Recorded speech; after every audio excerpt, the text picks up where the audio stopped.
বিঘার পর বিঘা জমি অনাবাদি অবস্থায় পড়ে আছে। কচুরিপানায় ভরা জমি। বিঘা প্রতি প্রায় ৫,০০০ টাকা খরচে পরিষ্কার করে জমিগুলো আবাদি উপযুক্ত করা হয়েছে। তবে নাটোরের জলারবাতার এই জমিগুলোতে বেশি পরিমাণ কচুরিপানা থাকায় পরিষ্কার করতে সময় বেশি লাগায় এখনও অনাবাদি।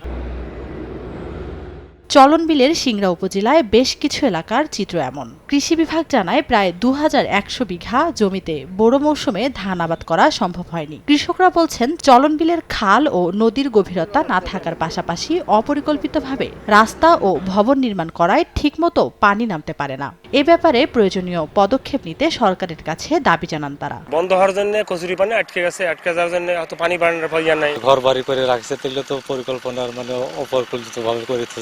সরকারের কাছে আবেদন আমাদের এই নদী খালগুলো যত সংস্কার করে দিতে। কৃষি বিভাগের দাবি অপরিকল্পিতভাবে কয়েকশো পুকুর খননের কারণে চলনবিল তার অস্তিত্ব হারাচ্ছে। বিলটি আগের অবস্থায় ফেরাতে প্রয়োজনীয় পদক্ষেপ নেওয়া হবে। চলনবিলের বৈচিত্র্য রক্ষা করা এবং আগের পর্যায়ে ফিরিয়ে আনার জন্য যা যা করা দরকার সেটি করা আসলে দরকার, কারণ না হলে আমাদের কৃষকরা কিন্তু ক্ষতিগ্রস্তের মধ্যে পড়ছে দিনে দিনেই।